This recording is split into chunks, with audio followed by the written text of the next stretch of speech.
Welcome back to Sports Talk with Dad. As always, my name is Kyle, and I cannot call this Sports Talk with Dad without the man sitting next to me, a man who thinks a good supplement to make you healthy is bull testicles, my dad, Tim. I did not. I asked your opinion because I thought it was so funny. I sent him a video last night and said, "What do you think about this?" And it was some supplement. Listen, I'm going to build this up because there's more to this than what he wants to admit. There's no more to it than that. We are back this week after being off last week because I had what I can only describe as the plague. I was very, very sick, but luckily still alive today. My father knows I like to work out, knows I have been feeling sick. And so he's like, watch this. This apparently helps you grow muscles and stay healthy, and sends me a cool video about how Arnold Schwarzenegger's trainer got them to take liver pills. That was a big thing for him. A lot of good from beef liver. Highly support it. Ugh. Yeah, I'm not going to eat it, but I get it. I get the idea. Sure. What he sends me is basically what ends up being an ad for these liver pills. What they mentioned on there, and I still don't know why, it's this whole thing on liver pills. And then they're like, take this, which is beef liver, bull testicles, showed the bull testicles being processed. Thank you very much. And a bunch of other things. I'm like, why would you take this? It was a great ad that sucked you through the whole thing before they paid off. Don't you remember when we were out in Colorado, they actually had some festival that featured. Yeah, great. I mean, they had a whole thing on one of the vacation movies where Chevy Chase ate a bunch of them. Yeah, I couldn't do that. But why would you think I'd want to take bull testicles as a supplement? Who would take, like, what's the benefit of taking You're that? the big old bodybuilder that is taking stuff to be healthy, and I thought this would make you healthy. Yeah, taking like creatine, by the way, not like random supplements. Be careful, you may get kicked out of any sport you're ever in because of that, even though it's just a supplement. Yeah, just like Andrew. Andrew's just supplement, although he was taking steroids as well. Yeah, but Andrew was the one that was in Mark McGuire's locker. Which still bothers me, by the way. Andrew is just a supplement where it attaches to your free testosterone. It doesn't become a steroid in your blood. It was purchased at GN-C. Which is why Congress should never get involved in these things. But we've talked about this before a while ago. If Mark McGuire would have just looked at Congress and said, yeah, everybody saw what was in my locker. I wasn't hiding anything. Right. It's just a supplement I picked up at GNC. Well, and Sosa, who thankfully is finally back in the Cubs organization, joined the Cubs for spring training, is being put in the Cubs Hall of Fame, even talks about a statue being put outside of Wrigley, which it should be.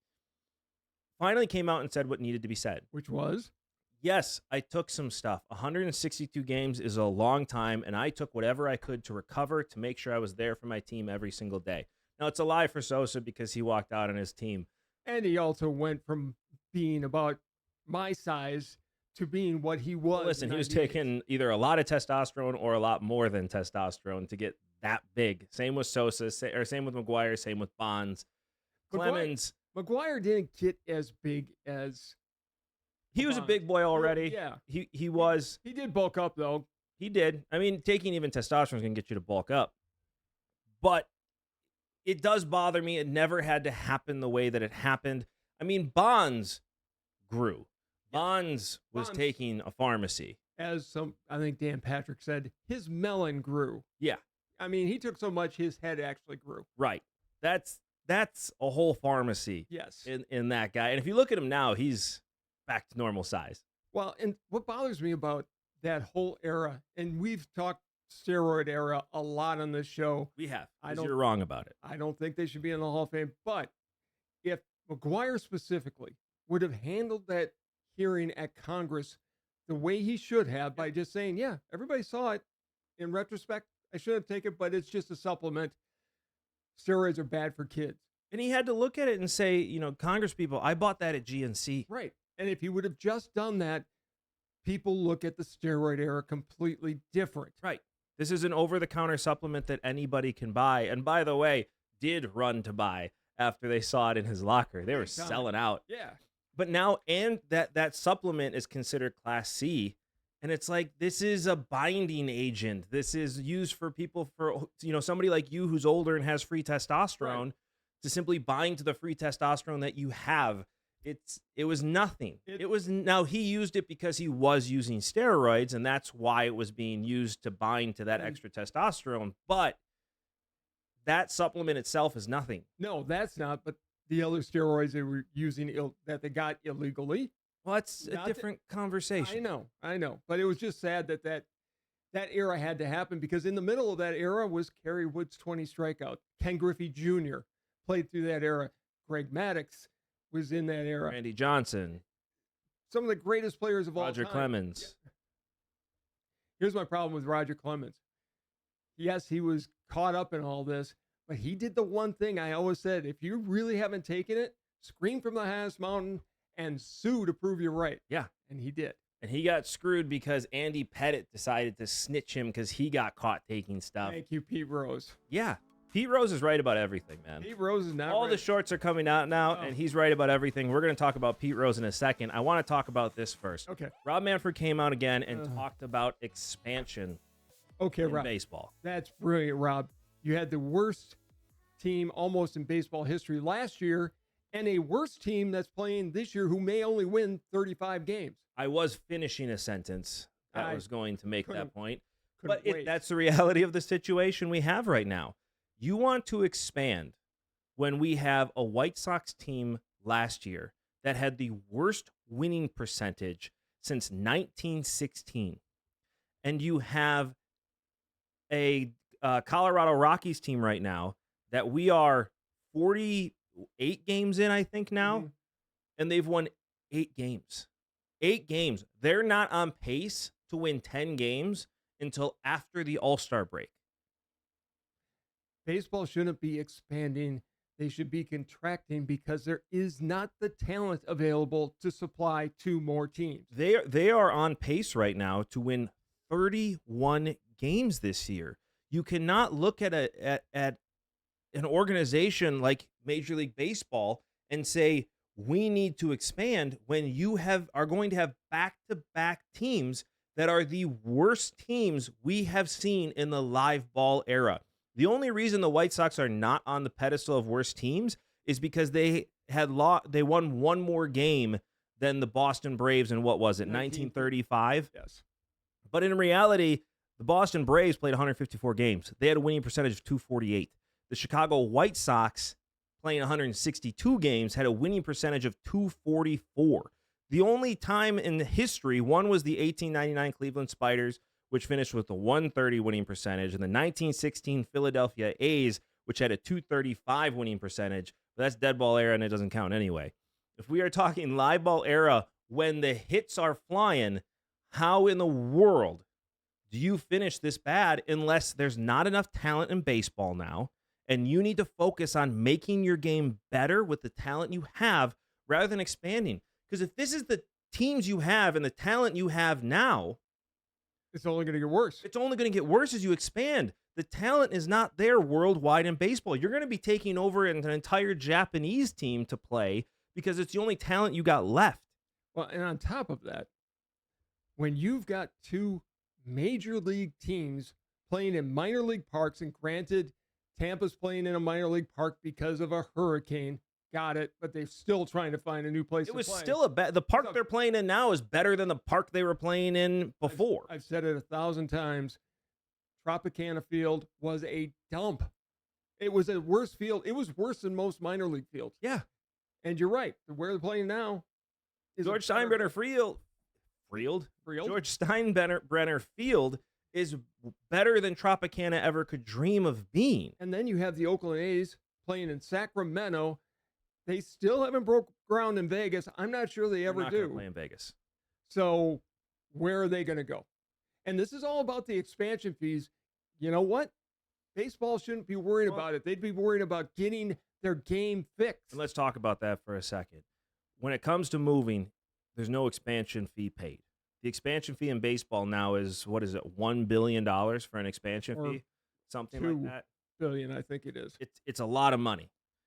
And so they want to get that money. It's like, guys, you just lost because your sport is viewed so poorly right now. You just lost a $580 million a year contract with ESPN, who had been supporting you through the worst of times in baseball. And because you can't put a product on the field, nobody wants to cover you anymore. Exactly. And we've talked about how we would like to see baseball fixed.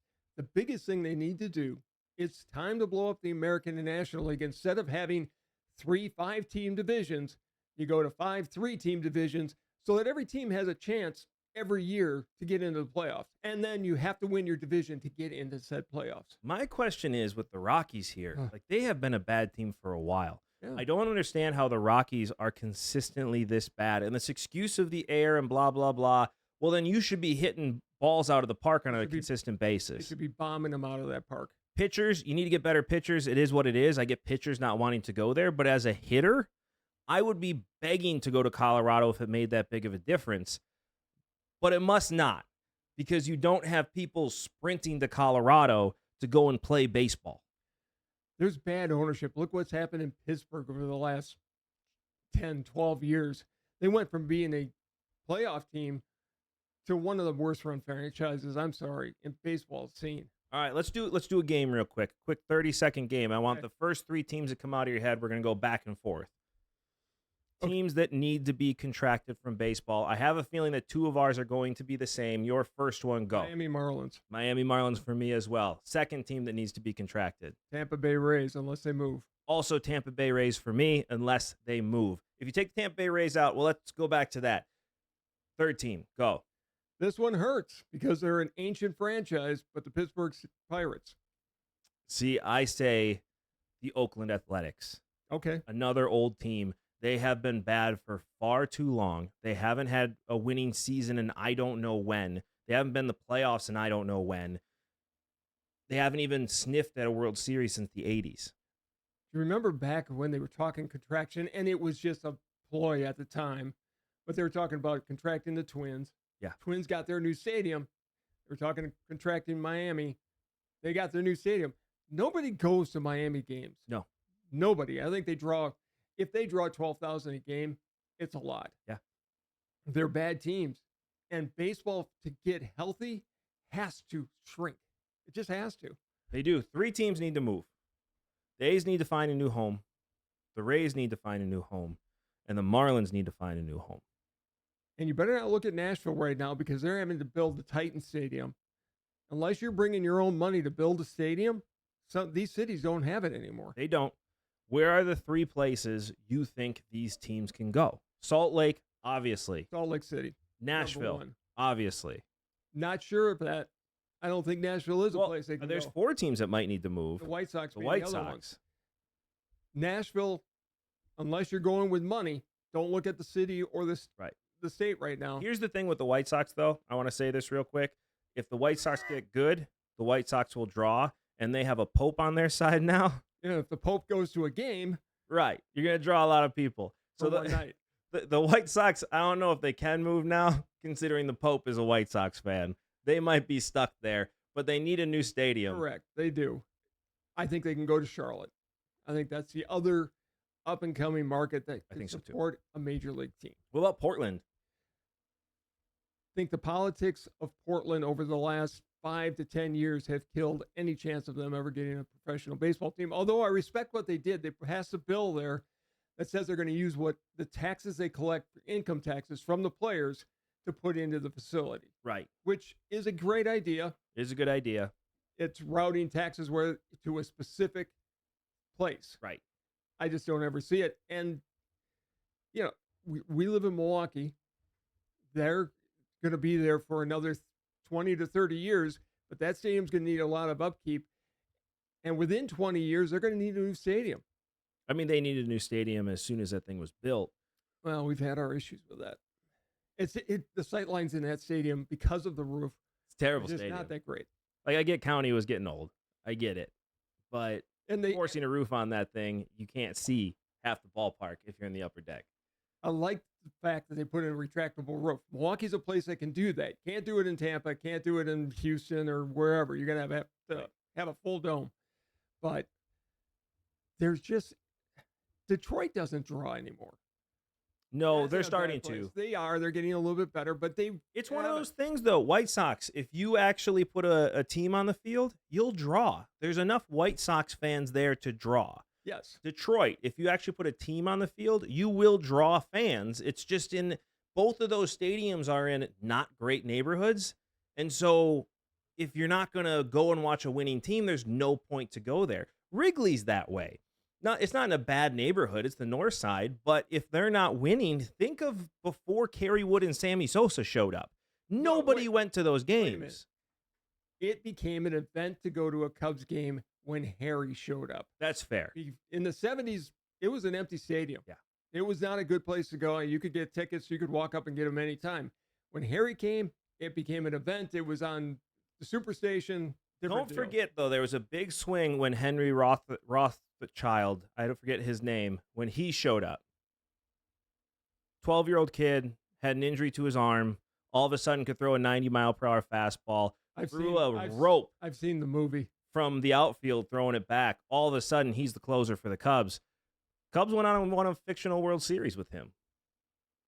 People wanted to see Henry Rowan-Gardner. Henry Rowan-Gardner was his name. I knew it would come to me. I cannot believe you just went to a movie reference. Anyways, okay. Did he just say Funky Butt Levin? I love that movie. It's so good. Do you know the name of the movie?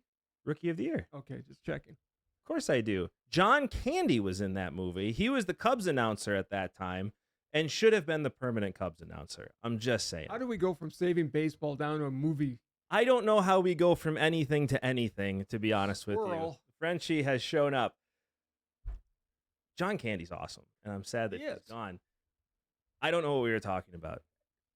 Baseball has got some serious problems. And yet, with all the very serious problems baseball has, they decide to distract everybody and reinstate players that never should have been reinstated. I was wondering if this was coming up today. I'm talking Pete Rose. His records are in the Hall of Fame. That's great. He doesn't deserve a plaque on the wall. Gambling did not help him get any of those hits. Thank you, Pete Rose. Yep. No, but it did affect how he managed games and hurt the Reds and made you question every game he ever managed. And he was a player manager, so he's guilty. And then Shoeless Joe Jackson. 345 in the World Series. Except for the 2 games that really counted when he hit about 200. Yeah. Yeah. I mean, I love Shoeless Joe. He's a Hall of Famer, but yet he's not because... Good pitchers on the other side. Uh-huh. The Black Sox should not have been reinstated. I agree. I think you needed to make that point. It was a lifetime ban, right? And that's what baseball is using. It was a lifetime ban. He's no longer alive. His life is over, which means that lifetime ban is done. It was baseball's lifetime. It's like life in prison. You don't keep them in a cell after they die. I'm talking about baseball's life. Baseball's still living. For now. They don't belong. Yeah, for now. They don't belong in the Hall of Fame, and they don't belong to be reinstated. I'm sorry. I love Pete Rose. He played the game the way you want to see it played. He was a brilliant announcer after the fact on MLB Network. He was. The most knowledgeable baseball player about the history of the game probably that's ever lived. Yeah. And yet he was an addict. He was a gambling addict. And that took over and it affected him in very, very, very bad ways. And he should not be in the Hall of Fame. And the only ones that want him in the Hall of Fame, one, are Reds fans. Yep. And two, the national media has got this love affair with Rose, and they want to put him in the Hall of Fame. They don't belong. Your sins be forgiven. Sure. We forgive your sins. You don't get a plaque on the wall. He can go in that other special room that I saved for the Barry Bonds of the world. Listen, here's why I agree with you on this. And it has nothing to do with anything that you're talking about. It has everything to do with me still being upset that Ron Santo didn't get in till after he died. What does that have to do with these guys? Because if you have a player who's the greatest third baseman of all time, and you're telling him he's not good enough, well, not the greatest third baseman of all time, but the greatest third baseman of the 60s, one of the greatest third basemen of all time, where offensively and defensively he was better than any other third baseman of that era. And for those who don't realize, Ron Santo, not Brooks Robinson, was the third baseman of the 60s. Well, he had better offensive and defensive stats not only career-wise, but every single year except one. Right. And that was the World Series year. Still beat him offensively, but defensively, Brooks Robinson had better stats that year. And it bothers me because they turned what should have been a memorable moment for Ron Santo and turned his Hall of Fame induction into a funeral. They turned his plaque into simply a gravestone. And that bothers me beyond belief. It has nothing to do with Pete Rose. I just wanted to throw it out there because I've been thinking about it a lot lately. And Hey, I agree. I agree with you. He should have had the ability to. but if sign a guy his like name. that doesn't get in the Hall of Fame, why does Pete Rose, who tarnished the game, get to be in the Hall of Fame? He doesn't. Shoeless Joe Jackson, they deposited that money. He took that money. There's a lot that says he wasn't smart enough. Listen, Shoeless Joe Jackson was a smart guy. No, he couldn't read. He was still intelligent. You don't become that good of a baseball player just being dumb. Right. Baseball is a chess match. You have to be smart. He could put the ball where he wanted to. He was illiterate. Just because somebody's illiterate doesn't mean they're not smart. It just means they were never taught to read and write. You know who else was illiterate? Dave Thomas, the founder of Wendy's. Bingo. Shoeless Joe, great player. Again, his records are reflected in the Hall of Fame. People know about Joe Jackson. They know about Pete Rose. There's a difference between having your records in the Hall of Fame and having a plaque on the wall saying, hey, this is one of our greatest players, not when he sullied the game the way Rose did.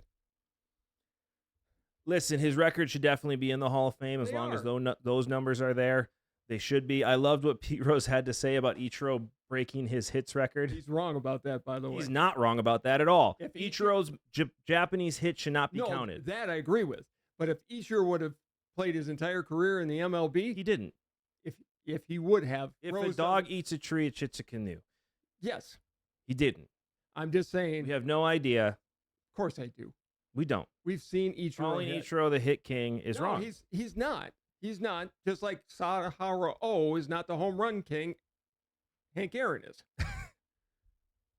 Because those fields were different. They're different dimensions in Japan at the time. Yes, they were. They were. Well, here comes the question then. Okay, we're talking about hits here. Is hitting a baseball the hardest thing to do? This is because of that video I sent you where they were talking about cornerbacks being the hardest position in all of sports to play. They're talking to Mookie Betts. Yeah. Because he played football in high school, I guess. I guess that's what it was about. There is nothing harder. Ted Williams said it best.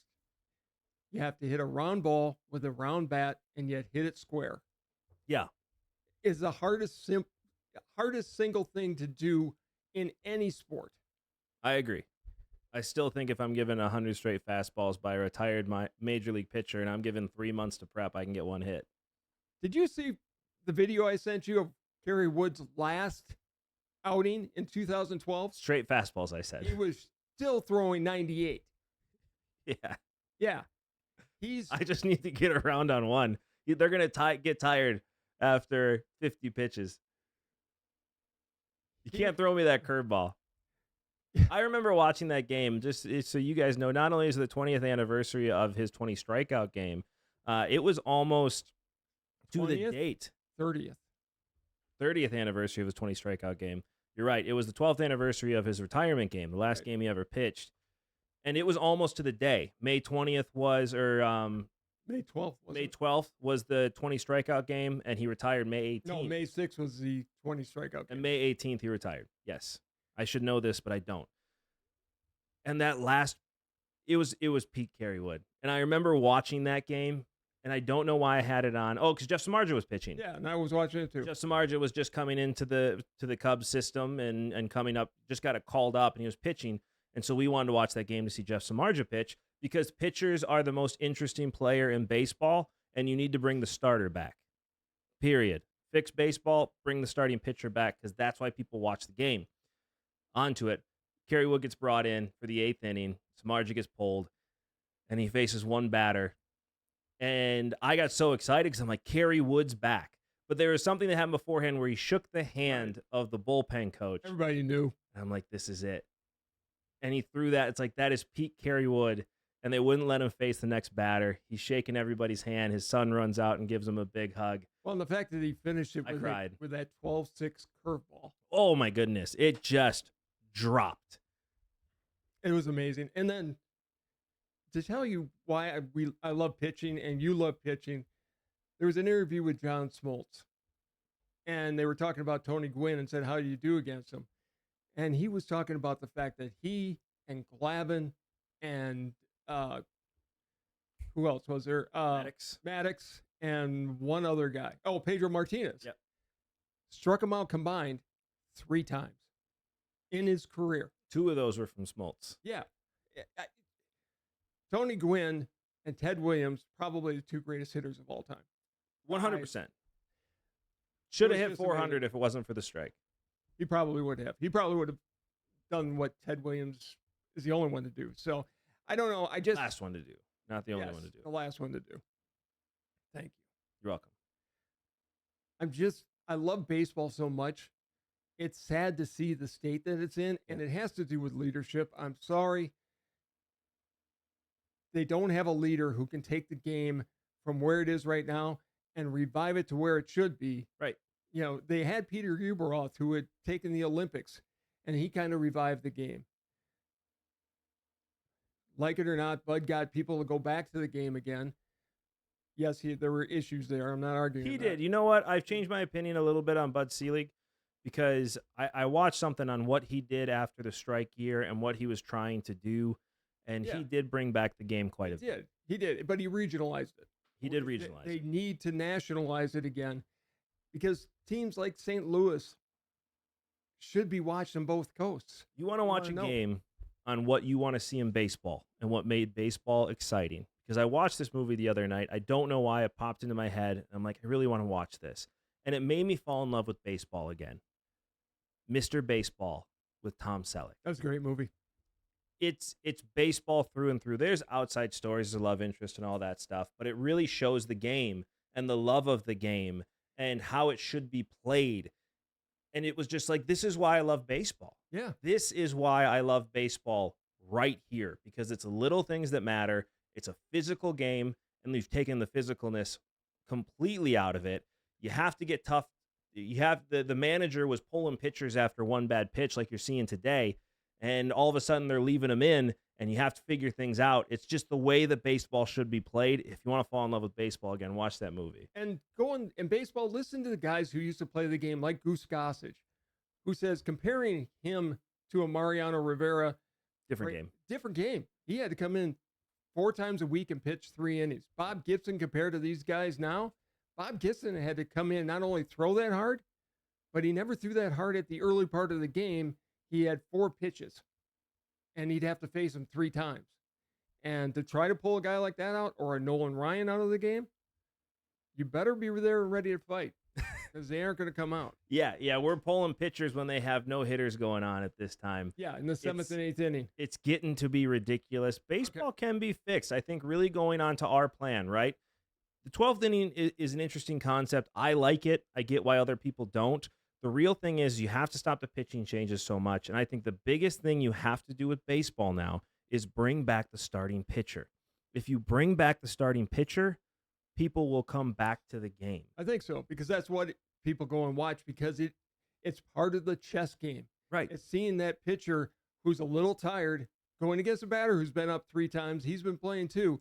How are you going to win that match? Those are the most exciting at-bats, is when it is the 8th inning, the starter's still in, it's a tie ball game, the pitcher's been winning this duel all game, or the hitter's been winning this duel all game, and now you get to see for the 3rd time what's going to happen now, because they know each other now. They know their strengths, they know their weaknesses, they know what they're feeling for that game. That is what makes baseball exciting, and we need to bring that back. It's been lost. I mean, watching a Goose Gossage come in the 7th inning against the 82 Brewers, where you had Ogilvy and Thomas and Yount and Molitor and Cooper and all those guys coming up for the 3rd time, and he's got to figure, if he comes in relief in the 7th inning, he's going to see him twice. He's got to figure a way to strike him out, and people are glued to the TV watching that. Can't throw a 98-mile-per-hour fastball when you know you got to hold on to something later in the game.